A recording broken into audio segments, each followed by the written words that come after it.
Estamos iniciando mais um Diálogo Espírita da ADE Paraná, Associação de Divulgadores do Espiritismo do Paraná. A cegueira e surdez espiritual. Este é o assunto do nosso tema livre de hoje.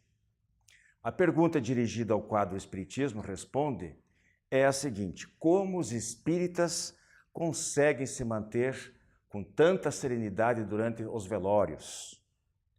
E para o Cristo e nós no terceiro milênio, vamos relembrar as lições do bom samaritano. Especialmente para você, meu amigo, você, minha amiga, Diálogo Espírita está no ar.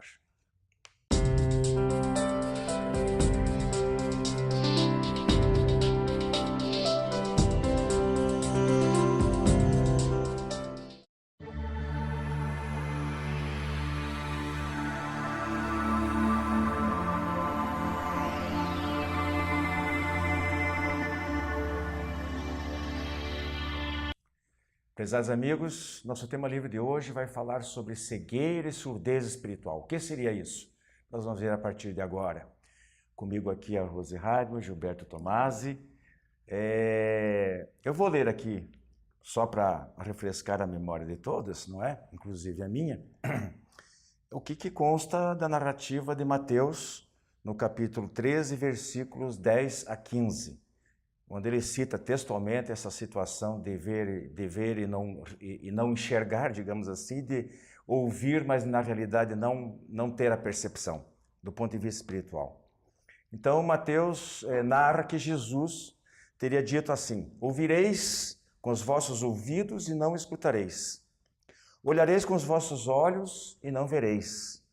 Porque o coração deste povo se tornou pesado, e seus ouvidos se tornaram surdos, e fecharam os olhos para que seus olhos não vejam e seus ouvidos não ouçam, para que seu coração não compreenda e para que, tendo se convertido, eu não os cure.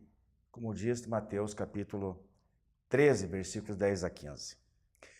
É claro que as palavras de Jesus foram em determinadas circunstâncias um pouco diferentes daquelas que nós vamos colocar hoje aqui, né? Até pelo distanciamento cronológico. Afinal de contas, são 20 séculos que nos separam. Mas a atualidade permanece. Então, a gente se pergunta se diante de tanta indiferença em relação aos valores da alma, né? Com preocupações exclusivas em relação ao imediatismo das coisas do corpo, das coisas mundanas, se essas palavras de Jesus não podem ser aplicadas ainda hoje para muitos de nós, aqueles que se referiram como surdos, que têm ouvidos, possuem ouvidos, mas não são capazes de ouvir, e possuem olhos perfeitos, né, supostamente, e não são capazes de ver. Rose, quais são as suas palavras iniciais sobre essa temática? Uma prece para que não se aplique a nós, porque, na verdade, é fácil falar a respeito do que Jesus disse, do que Jesus ensinou, né? Não é tão difícil. Repetir o que a doutrina espírita nos ensina também não é inacessível. Mas me preocupa, né, ouvindo isso, quantas vezes a gente escuta, fala, ensina, e realmente na hora da prova, da dificuldade, aquelas palavras demoram para ecoar dentro de nós, transformando a nossa conduta. Quando as coisas correm bem, né? Quando as coisas são fáceis, os nossos desejos, as nossas aspirações, mais ou menos que perfeitamente é impossível, se realizam, nós estamos bem. É quando as dificuldades nos atingem, é que nós temos que ponderar se nós realmente estamos enxergando a realidade espiritual no mundo que nos rodeia, em nós mesmos, e escutando a mensagem do Cristo no coração, né? Se não estamos também, muitas vezes, na hora da dificuldade e da luta, cegos e surdos à realidade espiritual. Essa é a nossa preocupação, sermos autênticos, sermos fiéis naquilo que nós vivemos, em consonância com as nossas crenças. Gilberto, o que você nos coloca nesse primeiras colocações desse tema aí? Partindo da premissa da Rose, a gente chega à conclusão que nós não sabemos escutar e nem tampouco sabemos ouvir ainda, ou ver, né? porque é mais fácil ainda a gente ver o que o outro está fazendo, ouvir o que o outro está falando, mas para nós, para os nossos defeitos, para que nós venhamos a ter um processo evolutivo mais rápido, a gente aí não vê e não ouve ainda, não tem jeito. A gente faz aquilo que diz, né, o reflexo no espelho, né? Vemos apenas e ouvimos apenas aquilo que nos convém, e principalmente quando é no outro, é mais fácil, então. Eu acho que é um pouco de acomodação da nossa parte. Existe, eu acho que várias coisas que a gente poderia ponderar aqui. Entre elas, aquilo que a Rose falou, é muito difícil, né? E a gente fala muito no meio espírita sobre a tal da reforma íntima, né? O que é essa reforma íntima? É a modificação dos nossos sentimentos, dos nossos princípios. Então, o que acontece? Quando a gente estuda o Evangelho de modo geral, o Evangelho segundo o Espiritismo em particular, e as outras obras doutrinárias e as outras religiões, e de outros mestres da alma e da grande, os missionários do bem, a gente acata, a gente entende que é o certo, mas é a teoria. E daí na hora da prática, como você disse, a hora que o calo aperta, na hora da provação dura, aí a gente acaba, acho que não é nem tanto por negligência, é por fraqueza humana que nós carregamos. Ainda somos muito fracos, muito imperfeitos, nós precisamos do amparo, da espiritualidade e, por conseguinte, de Deus, para que a gente possa se sentir fortalecido. E ainda assim é difícil, não é? O nosso compromisso, né, é sermos fiéis àquilo que nós defendemos, sermos autênticos com a realidade espiritual que nós já aceitamos. Temos um compromisso sério, consciente, de esforço contínuo de melhoria. Entretanto, a maioria de nós, né, quando o desejo, a aspiração, os interesses são contrariados, tem alguma dificuldade em agir superando o interesse pessoal, superando a limitação, servindo ao bem comum. Eu penso, né, que é nesse momento que a realidade, a solidez da nossa convicção tem que se revelar. Quando nós defendemos o ideal espírita, não é? E alguém toma a nossa vaga no estacionamento, por exemplo, alguém pega um objeto que é nosso e quebra, some com ele por descaso.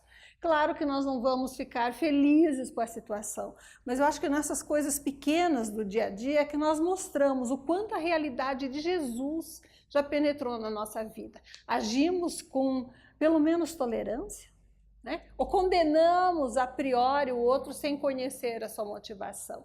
Essa é a questão.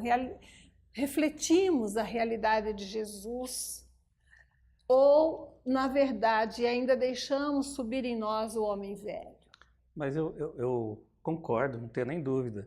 Mas eu vejo que nós já estamos assim, talvez chegando ao meio do caminho, porque está mais fácil agora. E eu vejo assim por mim, pelas minhas atitudes, depois que eu comecei a estudar a doutrina espírita.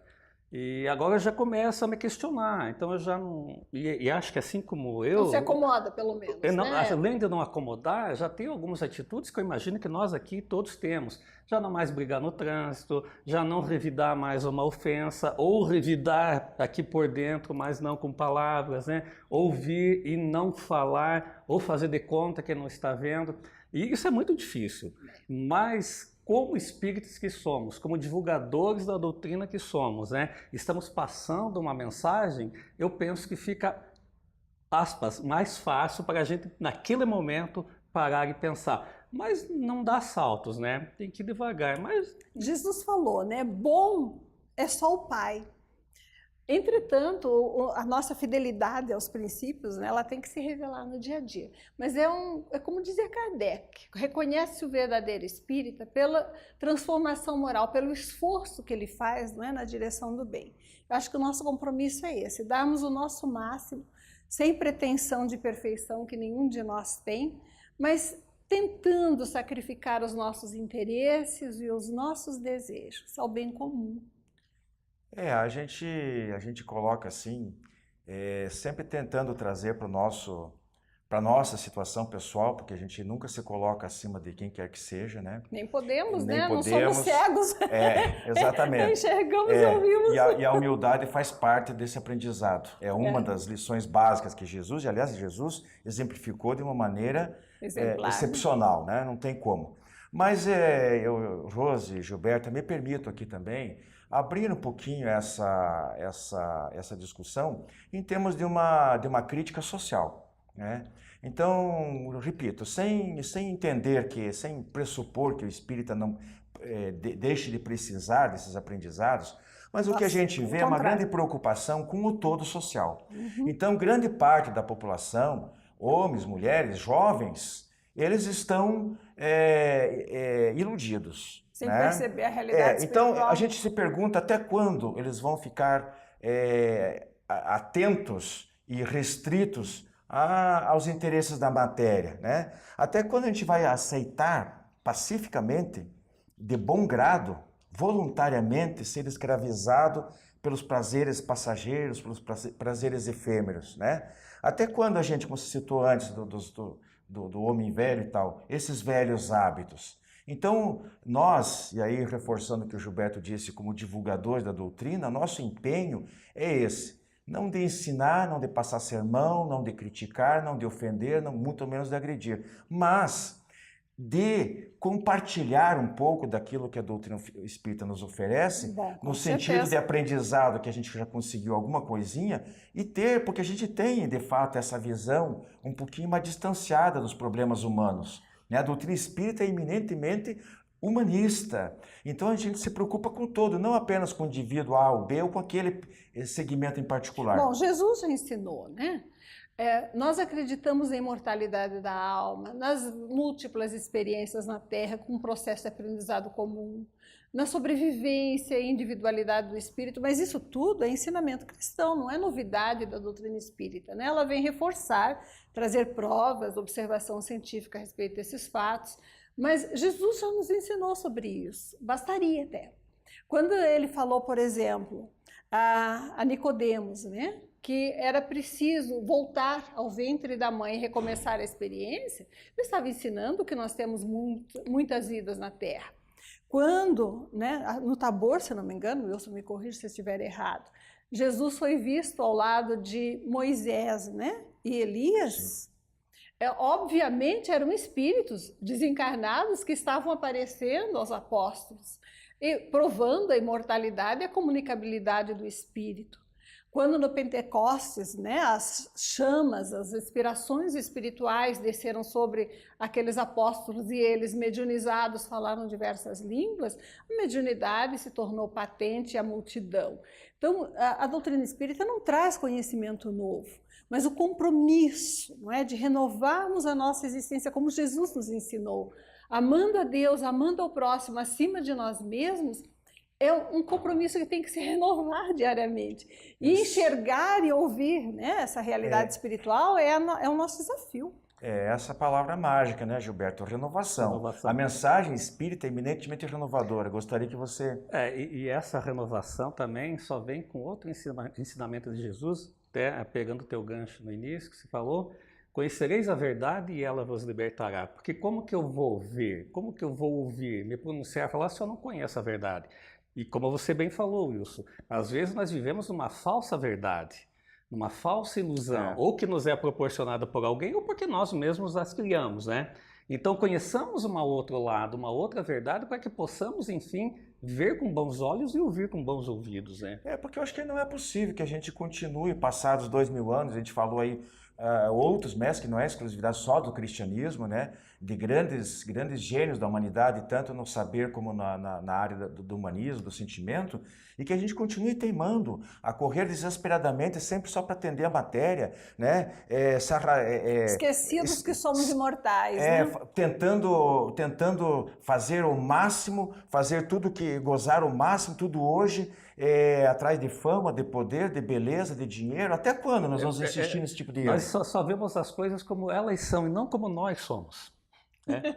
E isso reflete realmente nessas questões da matéria, fácil, como você falou, né? Então, é complicado. Nosso desafio é esse, né? Sermos fiéis ao conhecimento de Jesus.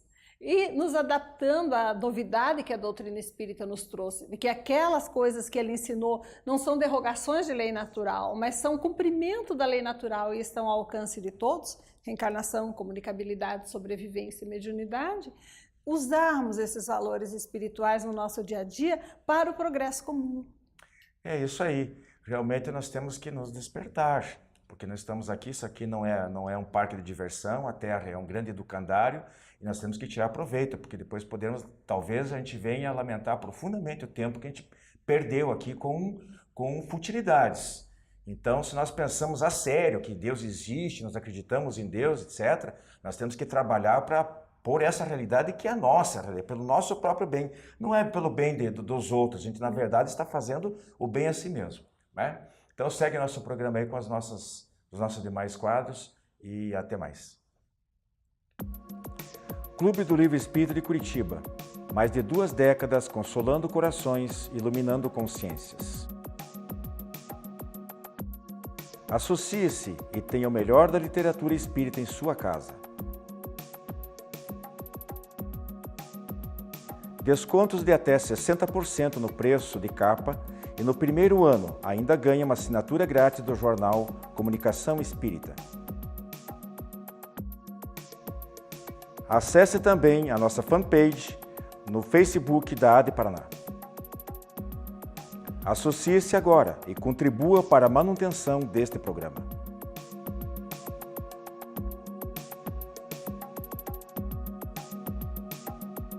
A revista Ser Espírita propõe um novo olhar sobre a vida encarnada. É o Espiritismo sintonizado no século XXI, revendo os princípios fundamentais da doutrina espírita sob a ótica da filosofia, ciência e religião. Nesta edição, o destaque é para a entrevista com o médium Mauri Rodrigues da Cruz, fundador da Sociedade Brasileira de Estudos Espíritas. Imperdível. Para conhecer os demais fascículos, visite o site www.serespirita.com.br.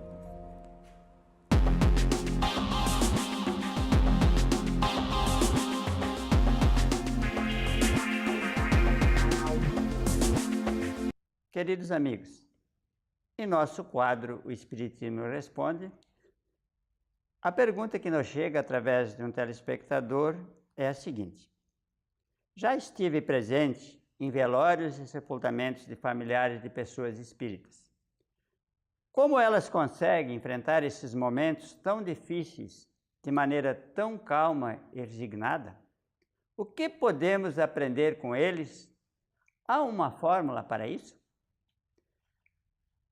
Caro amigo, nós só aprendemos ou só nos preparamos para a vida. Mas a morte não é uma opção nem possibilidade. É a única certeza que teremos que encarar. Herculano Pires, o filósofo espírita, em sua obra Educação para a Morte, ele destaca a imortalidade da alma. Por isso que o espírita é tão calmo, porque nós sabemos que não se encerra esse ciclo, essa vida. O espírito é imortal, esse ser estará num outro plano, distante de nós, mas vivo e com certeza também com saudades, com sentimentos por estar distante. A vida nada mais é do que uma experiência material, né? E a morte é o retorno à vida livre do espírito. Nós, como espíritas, então, buscamos tratar junto às nossas crianças da questão da morte, para que elas entendam que é um processo normal e que todos nós vamos ter que encarar hoje ou amanhã ou outro dia, e que também ela não distingue idades. Então a criança vai aprendendo junto de nós o que é o morrer, por que esse ente foi embora, que com certeza ele está próximo a nós. E também há o esclarecimento, porque às vezes o médico não consegue curar esse nosso ente querido que está doente, e principalmente ela precisa entender que todos nós um dia vamos ter que passar para o plano espiritual. O nosso médium Nivaldo Pereira Franco, ele traz a terapia espírita para os que sofrem a partida dos entes queridos pela morte E ele recomenda 5 passos para nos prepararmos para essa situação. O primeiro, enquanto ao lado dos entes queridos, diga-lhes que você os ama. Nunca será demasiadamente bom dizer quanto a pessoa é querida e importante para você. O segundo, pense na sua morte, não na morte do vizinho, porque o vizinho estará pensando na sua. Terceiro, resolva seus problemas afetivos antes da morte. Não espere para amanhã para realizar esses acertos, porque ele não nos pertence. Quarto, quando alguém querido morrer, não lamente. Agradeça o período em que conviveu ao seu lado. Recorde os momentos felizes que teve com ele. Eles receberão a sua mensagem mental e sentir-se-ão felizes acercando-se de você. Faça silêncio interior para ouvi-los numa voz intracraniana e lentamente poderá ouvi-los diretamente, porque nós sabemos que esse contato é possível. Quinto, ore por eles e tenha certeza de que quando chegar o momento de sua partida, você os encontrará. Então, a terapia espírita para a dor da separação é de esperança, esperança do reencontro, esperança que esse ser está vivo. Ele está distante, mas não ausente. E se tivermos que falar dele, que sempre nos lembramos das coisas boas que ele realizou, das suas atitudes bondosas, amorosas, do bem que nos fez, da importância que ele teve para nós, e que Deus o ilumine onde estiver, para que ele tenha esse nosso agradecimento e, sobretudo, encontre a paz, que é o desejo de todos nós. Até breve e um grande abraço a todos.